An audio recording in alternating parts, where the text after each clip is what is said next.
네.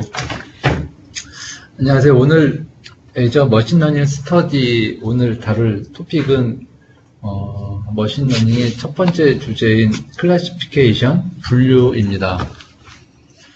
분류에 대해서 이제 설명을 드릴 텐데요. 사실 이 내용이 페이지 수만 한 120페이지가 되고요. 안에 굉장히 복잡한 수식이 들어가 있어요. 그 모든 거를 첫 번째는 제가 다 이해하지를 못했고, 그런 상황에서 전부 다 설명한다라는 부분은 큰 의미가 없을 것 같아서 오늘 제가 설명은 제가 이해한 범위 내에서 중요한 내용만 압축을 해서 말씀을 드리도록 하겠습니다. 이번 단원에서 이야기하는 주제는 크게 6가지예요. 첫 번째는 이제 그 클래시피케이션, 분류에 대해서 다시 한번 설명하는 부분이 있고, 로스 펑션, 우리나라 말로는 그 손실함수라고 얘기를 하더라고요. 그래서 분류의 클래시피케이션의 손실함수에 대한 내용, 그리고 슈퍼바이즈드 러닝에 대한 통계적 학습 이론에 대한 이야기가 나오고, 그리고 머신러닝의 기본적인 아웃라인, 그리고 로지스틱 회계에 대한 내용, 그리고 이런 분류 알고리즘에 대한 측정을 어떻게 할 것인가, 평가를 어떻게 할 것인가, 6 정도의 내용이 되겠는데요. 기본적인 클래시피케이션에는 이제 지난주에 김한태 님이 설명을 해주셔가지고 이제 다시 한번 짚고 나가야 될 이런 개념적인 부분만 간단하게 이야기를 하고 넘어가도록 하겠습니다. 첫 번째 내용이 이제 클래시피케이션에 대한 간단한 설명이 되겠는데요. 좀 전에 말씀드린 것처럼 대부분의 내용은 저는 지난주에 이야기를 했었고, 지금은 이제 다음 과정을 위해서 필요한 부분만 간단히 말씀을 드리도록 하겠습니다. 위에 나와 있는 이 수치들은 지난주의 내용 기억하시겠지만, 우리가 매놀이 어떤 가지고 있는 각각의 특성들이고, 그리고 그 매놀들이 결과적으로 폭발을 했는지 안 했는지에 대한 값입니다. 이 내용에서 보이는 이제 이쪽에 좌측에 보이는 부분들이 흔히 말하는 이제 독립 변수일 테고, 여기는 X라고 불리는 피처 이렇게 표현을 합니다. 오른쪽은 이제 종속 변수가 되겠죠. Y라고 불리며 또한 레이블이라고 표현이 됩니다. 우리가 머신러닝을 한다 하면 이렇게 주어진 트레이닝 셋을 학습을 시켜가지고 궁극적인 거는 새로운 X에 대해서 레이블을 예측할 수 있는 모형을 만드는 게 이런 우리가 하고자 하는 머신러닝의 최종적인 목표가 될 것입니다. 그리고 제일 하단에 나와 있는 의미는 이제 새로운 X의 값의 예측 값은 결국 이제 fx의 값이 될 텐데요. 이 값은 그 사인, 음이냐 양이냐 그 기호로서 나타나게 될 것입니다. 다음에는 이제 그 분류, 클래시피케이션의 손실 함수에 대해서 말씀을 드리도록 하겠습니다. 제일 먼저 나오는 얘기는 이제 우리가 진행하게 될 클래시피케이션, 즉 분류 에러를 어떻게 측정할 것인가에 대한 이야기인데요. 그 분류 에러에 대한 측정은 오른쪽 이 식을 보게 되면은요, 여기서 yi는 true 값이에요. 이거는 이제 트레이닝 데이터 셋일 수도 있고 테스트 데이터 셋일 수도 있는데, 그 값하고 우리가 만든 알고리즘의 실제 값하고 같냐 틀리냐, 여기서 같냐 틀리냐라고 하는 각각 결과는 음과 양의 기호로 나올 텐데, 그 양이 서로 같냐 틀리냐를 의미하는 게 되고요. 그래서 클래시피케이션 에러를 어떻게 측정할 것인가 하는 부분은 전체 들어간 수치분의 그 값이 서로 그 true y 값과 모형을 적용한 값이 일치하지 않는 비율로 측정을 하게 될 것입니다.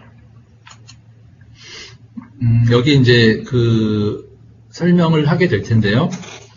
밑에 있는 그 그림이 의미하는 바는 좌측에는 이제 플러스 값, 플러스 기호, 오른쪽에는 마이너스 값이 들어있는데요. 검은색으로 되어 있는 부분은 각각 제대로 된 거예요. 그러니까 yi가 왼쪽 같은 경우는 원래 플러스 값이었고 거기다가 결과도 우리가 모형을 적용한 결과도 플러스가 나온 경우고 오른쪽은 마찬가지 원래 값도 마이너스 결과도 마이너스고요. 하지만 붉은색에 나온 붉은 표시는 그 반대의 경우입니다. 그래서 붉은 표시가 잘못된 경우를 이야기하는 거고요. 말씀 왼쪽에 있는 같은 경우는 원래는 마이너스 값인데 y의 값이 마이너스였는데 모형을 적용했을 때 플러스로 나온 경우가 왼쪽에 나오는 흰색 마이너스 값을 의미합니다.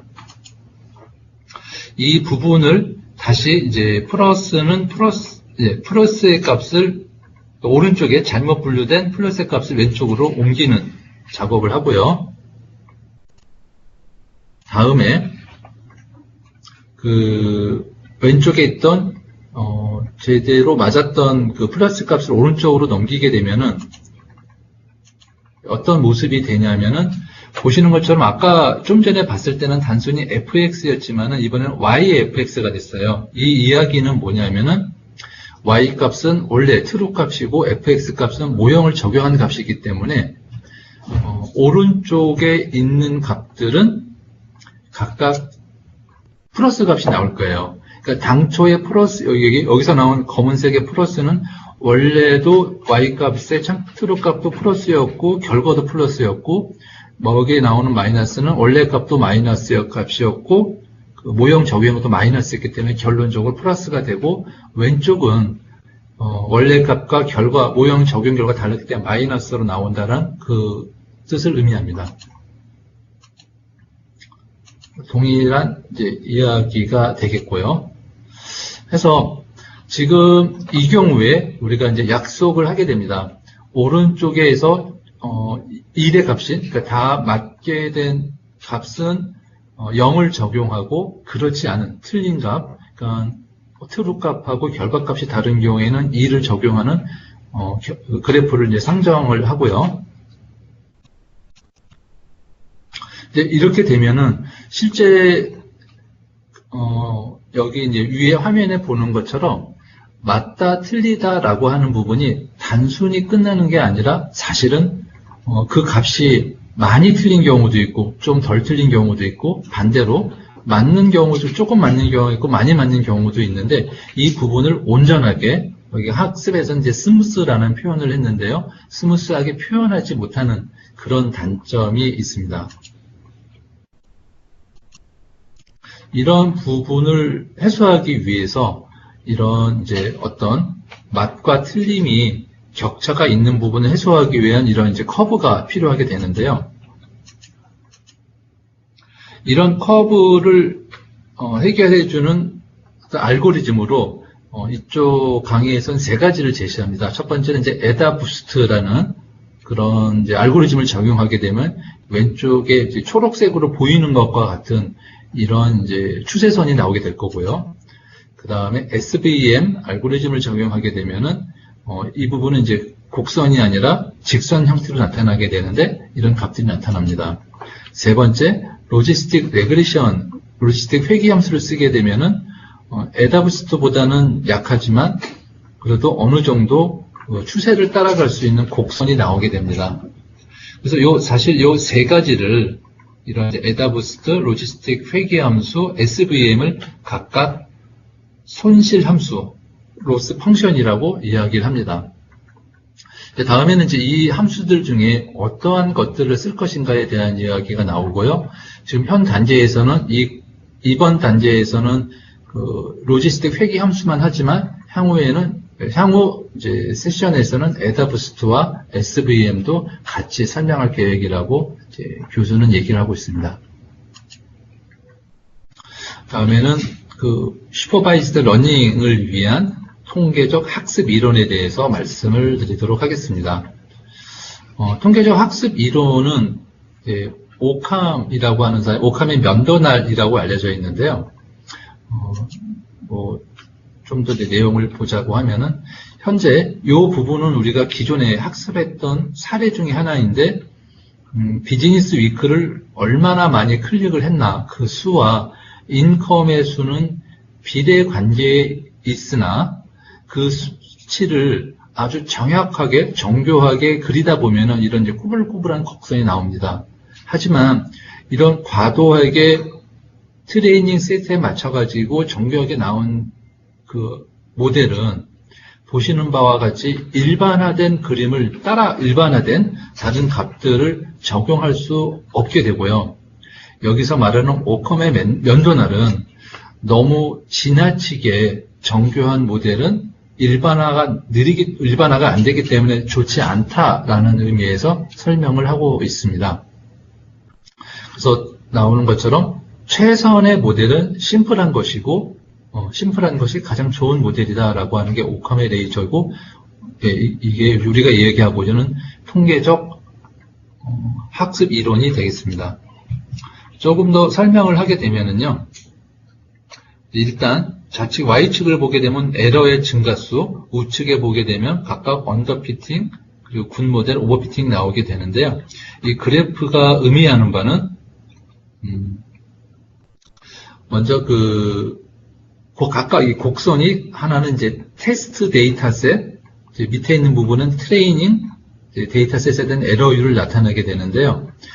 언더피팅을 하게 되면 여기서 언더피팅이라고 하면은 너무 일반화시킨 거예요. 데이터에 대해서 특성을 반영하지 않고 일반화시키게 되면은 테스트 데이터와 트레이닝 데이터셋에 다 에러율이 높습니다. 하지만 오버피팅을 시키게 되면은, 오버피팅은 아까 말씀드린 것처럼 또 트레이닝 데이터에 최적화를 시켜가지고 거기에 민감하게 만들어진 거예요. 그러면 트레이닝 데이터셋에는 에러율이 낮지만 실제로 대규모의 데이터셋을 실제로 데이터를 쓰게 되면은 에러율이 쭉 올라가는 경우가 나타나게 되고요. 그래서 오컴의 레이저의 이 모델에 의하면 이 중간에 균형을 맞춰서 써야 한다라는 부분이 주된 내용이 되겠습니다.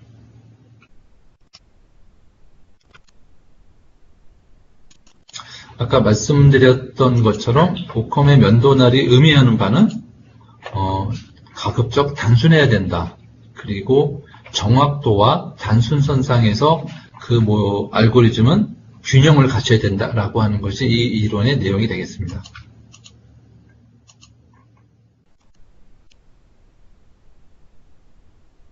그리고 대부분의 대부분의 머신러닝의 그 방법론들은 그런 복잡도를 최소화하고 최소화해주는 방법의 트레이닝 모델을 만드는 걸 목표로 하고 있다라고 하는 내용이 되겠습니다. 그리고 이 이야기는 차원성의 저주라고 하는데요. 지나치게 많은 변수 내지는 지나치게 많은 뷰를 둬서 가질 수 있는 오히려 불합리한 그런 이제 에러가 많이 생기는 부분을 되도록 피하는데 그 목표가 있다라고 얘기를 하고 있습니다. 그래서 요 왼쪽에 이 함수에서 왼쪽에 보이는 부분은 아까 말씀드린 것처럼 여기서 y의 값은 실제 값이고 true 값이고 fx는 결과 값인데 이 결과 값을 서로 이제 곱하게 되면은 이 값이 어떤 내가 만든 모형의 에러의 율이 될 텐데요. 전체 에러는 이 값과 우리가 이제 만들고자 하는 함수의 복잡도에 서로 값이 합의된다라고 하는 내용이 되고요. 사실 이 부분은 저도 잘 이해를 못하겠어요. 그래서 나중에 한번 좀 동일한 내용인데 제가 이해하는 바로는 단순히 컴플렉시티가 높아지게 되면은 그런 에러율이 증가하겠다라는 부분은 이제 충분히 이해가 됐는데 레귤레이션은 사실은 손실을 줄이기 위해서 넣은 부분인데 이게 왜 플러스의 형태로 붙였는지 그 부분은 좀 이해가 안 되는 부분이라서 혹시 좀 알고 계신 분은 다시 한번 이제 보충 설명을 부탁드리겠습니다. 다 외면하는데요. 다음에는 이제 머신러닝의 아주 기본적인 아웃라인에 대해서 설명을 하고 있어요. 그래서 이 내용은 우리가 지난주에 했었던 요 내용이죠. 지난주에 했었던 그 내용에 따라 가지고서 방금 했던 이론이 어떻게 적용되는지를 이야기를 하고 있는데요. 그래서 머신러닝은 첫 번째는 이제 그 데이터를 우리가 가지고 있는 데이터를 트레이닝 데이터와 테스트 데이터로 랜덤하게 나눈다. 그리고 두 번째는 트레인 모델을 만드는데 이때는 그 코에피션시 그러니까 그 개수들의 값을 그를 이제 탐색을 해서 적절한 값을 넣어서 만든다. 그리고 이 과정 중에서 정교화가 필요하다는 내용이고요. 세 번째는 그 모델을 만드는 값을 이제 점수를 내서 평가를 내고 최종적으로 모델을 평가하는 게 일반적인 머신러닝의 그 단계이다라고 설명을 하고 있습니다. 그래서 그거는 이제 전에 했던 것처럼 우리가 그 어덜트 센서스 인컴 값을 올려놓고 데이터를 나누고 그래서 트레이닝 모델을 로지스틱 회귀 함수로 넣고 그 다음에 평가하고 최종적인 모델 평가했던 이 내용이 일반적인 내용이다라는 부분이고 그래서 방금 얘기했던 부분은 로지스틱 함수가 여기에 적용이 된다. 그리고 또 이제 에벌레이트 모델에 대한 평가는 이쪽에서 이루어진다. 두 개 이제 다 다룰 예정입니다. 다음에는 이제 로지스틱 회귀 함수에 대한 내용을 설명을 이제 하겠습니다. 로지스틱 회귀 함수는 굉장히 오래된 50년 이상 된 함수라고 하는데요. 그럼에도 불구하고 단순하고 빠르고 심지어는 다른 머신러닝 알고리즘에 비해서 경쟁력이 있다라고 알려지고 있습니다. 사실 그래서 이제 이번 꼭지에는 이런 로지스틱 회귀 함수에 대해서 기본적인 내용과 함께 뒤에 복잡한 내용까지 그걸 유도하는 내용들이 쭉 나와 있어요. 사실 그 부분은 제가 다 이해하지 못한 상태이기 때문에 제가 이해한 부분만 말씀을 드리도록 하겠습니다. 우리가 그 그러니까 클래시피케이션 머신러닝에서 그 로지스틱 회귀 함수를 쓰는 가장 첫 번째 이유는 이거라고 생각이 돼요. 들어오는 x의 값은 무한대의 그 범위를 가지고 있지만 우리가 하지만 써야 될 y의 값은 딱 둘이거든요. 맞다, 틀리다. 이 값을 가지기 위해서 그 로지스틱 함수를 쓰게 되고요. 로지스틱 함수는 위에 나오는 식처럼 1 플러스 2의 t승분의 2의 t승인데요. 여기서 있는 이제 자연 로그 함수를 얘기한 값이죠. 그렇게 이해를 했는데 여기서 나온 것처럼 이 t의 값이 굉장히 큰 값이라면 이제 1의 무시가 되기 때문에 1을 갖게 될 것이고요. t의 값이 굉장히 적다라고 하게 되면은 이제 0에 수렴을 하게 될 것이고, 그럼 1분의 0이 0이 될 거예요. 그래서 어떠한 x의 값이 들어오더라도 y의 값은 0과 1 범위 내에서 값을 가지기 때문에 우리가 하고자 하는 분류 클래시피케이션 그 모델에서는 우선적으로, 그러니까 들어오는 값은 이산 변수를 갖더라도 나오는 값은 범주형 1과 0 둘 중에 하나 뽑기 위해서 이 함수를 쓴다라고 저는 이해를 했습니다. 이제 조금 더 구체적으로는 아까 이제 손실 함수에서 봤던 것처럼 로지스틱 함수는 이렇게 이제 로그 값을 씌워가지고 다시 한번 그 1과 마이너스 1 범위 내에서 들어온 값을 나눌 수 있도록 이렇게 활용을 하고 있습니다. 여기까지가 제가 사실은 로지스틱 회계에서 이해한 전부이고 다음으로 넘어가도록 하겠습니다. 다음에 나올 이야기는 이제 그 분류에 대한 평가 방법에 대한 이야기인데요. 요약을 하게 되면은 아까 매뉴얼에서 봤던 예처럼 원래의 값은 이제 x라고 불리는 피처가 있고요. 그리고 이것에 대한 그 이제 트루 값 y가 있습니다. 레이블이고요. 오른쪽에 나오는 이제 마이너스 22.1, 17.1 이 부분은 우리가 모델을 적용해서 나온 결과값입니다. 하지만 우리가 실제로 필요한 것은 제일 오른쪽에 있는 여기에는 이제 예측된 레이블이라고 하는데요. 여기서 y 헬스로 표현을 하고 있습니다. 결론적으로 우리가 어떤 그 값을 가지고 최종적으로 모형을 클래시피케이션 몹을 뽑아야 될 내용은 여기 나온 y 해처럼 1과 마이너스 1 두 개의 값이 이제 필요하게 되겠습니다. 네, 이제 이렇게 들어오게 되겠고요. 이제 경우에 보게 되면 이제 다음 나오겠지만 원래의 값, 트루 값하고 이제 y 햇하고는 이제 같은 경우가 있고 다른 경우가 있는데요. 동일하게 나온 경우에는 이제 트루 네거티브, 들어가는 값은 1, 나오는 값도 이렇게 동일한 경우이지만 이제 음수의 경우에는 이제 true positive라고 표현합니다. 하지만 반대로 들어간 원래 값은 마이너스 1인데 그 결과가 1로 나오게 되면은 이제 false positive, 또 반대의 경우는 false negative 이렇게 이제 명명을 하고 있습니다. 이 결과를 가지고 confusion matrix라고 하는 테이블을 만들게 되는데요. 밑에 있는 테이블을 보도록 하겠습니다. 위에부터 y 값이 각각 플러스 1과 마이너스 1이 들어간 경우가 있는데 플러스 1이 들어갔을 때 y hat, 그러니까 결과 값이 동일하게 1이 들어갔을 때는 TP, true positive가 되겠고요. y가 마이너스 1로 들어갔으나 모델의 결과가 1로 나온 경우는 FP, fail positive가 되고 각각 FN, TN과 같은 매트릭스를 만들 수 있습니다.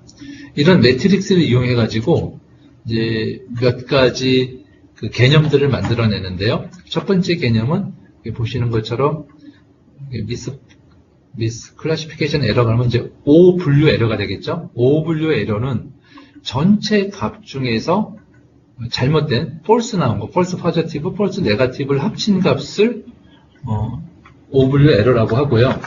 각각의 이제 나오는 것들이 별칭들이 있어요. 방금 같은 이제 O 분류 에러 같은 경우는 accuracy라고도 정확도라고도 표현을 하고요. 실제로 머신러닝에서는 이 값을 쓴다고 합니다. 두 번째 이제 다른 또 개념으로는 TPR이라는 개념이 있고 TPR은 sensitivity 그리고 recall이라고도 불리기도 합니다. 이거는 이제 화면에 보시는 것처럼 true 값이 1로 들어가서 결과 값도 1이 나오는 그런 경우가 되겠고요. 마찬가지로 TNR 값은 이제 specificity라고도 하는데 이거는 마이너스 1이 들어가서 결과 값이 마이너스 1이 나오는 경우를 이야기합니다. 이 경우는 이제 틀린 경우죠. 1이 마이너스 1이 들어갔으나 1이 나오는 경우는 FPR로 부릅니다. 프리시전은 전체 들어간 값이 이제 플러스인 경우에 실제 값이 다시요.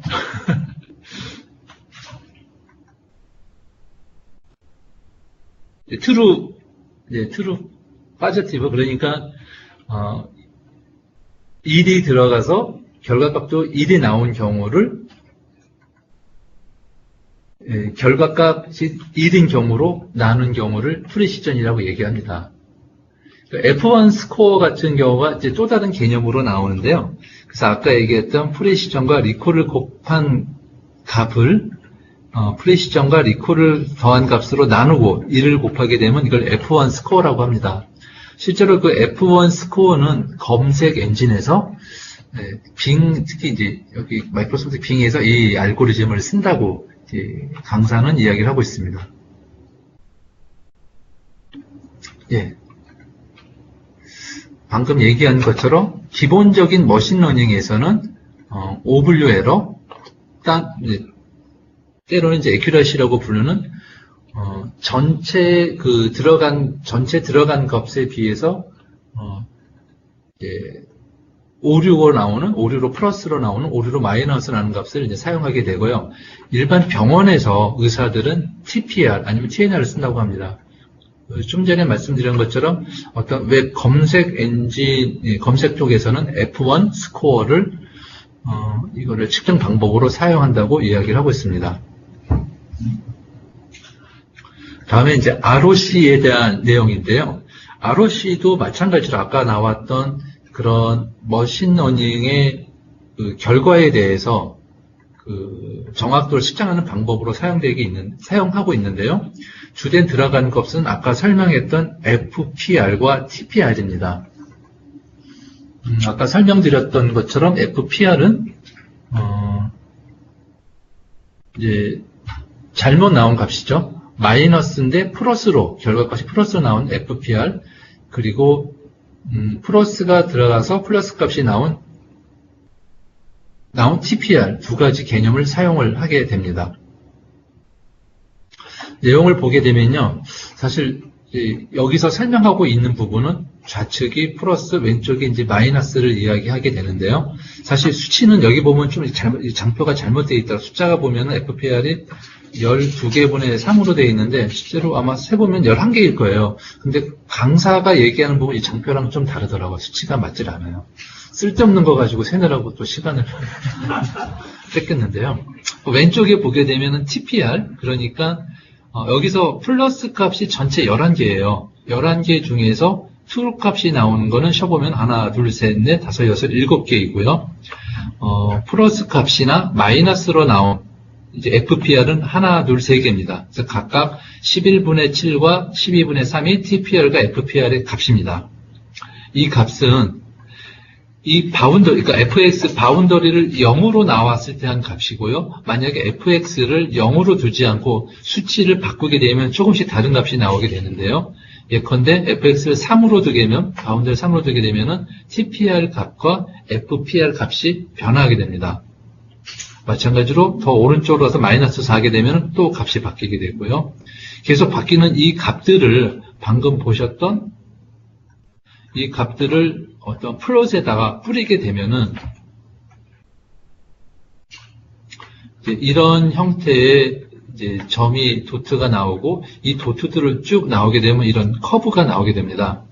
그래서 이 커브를 이제 ROC 커브라고 이야기를 하고요. 이 ROC 커브에서 의미하는 바는 다음에 이제 이야기가 나오는데요. 각각의 이제 TPR과 FTPR이 있으면은 이 커브의 면적이 높을수록 TPR이 높다라는 걸 의미합니다. 그래서 만약에 뭐 불가능한 얘기지만 이 면적이 전체 직선으로 이루어져 가지고 전체 값을 이룬다 그러면 이거는 완벽하게 그 입력값과 모형에 의해서 출력 나온 결과값이 다 일치한다는 얘기가 되겠고요. 그 다음에 나오는 것처럼 이렇게 그 45도 값을 갖는다라고 하면 거의 반반, 그러니까 들어간 값과 나온 값이 서로 반반으로 엇갈리는 그 랜덤처럼 나오는 그 결과를 의미한다라고 생각하시면 될 것 같습니다. 그래서 평가에 대해서는 아까 여러 가지의 우리가 클래시피케이션, 이 알고리즘에 대해 이 모델에 대해서 평가하는 방법은 여러 가지가 있다. 여러 가지 중에는 이제 이런 컴퓨터 매트릭스를 이용하게 되는데, 그 중에서 이제 액큐러시라던가, 미스플리케이션 에러 같은 경우는 일반적인 그 머신러닝에 사용이 되고요.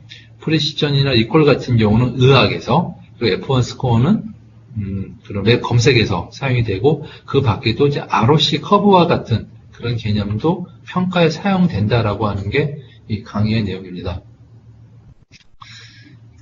많이 부족하지만 강의를 마치도록 하겠습니다. 그렇게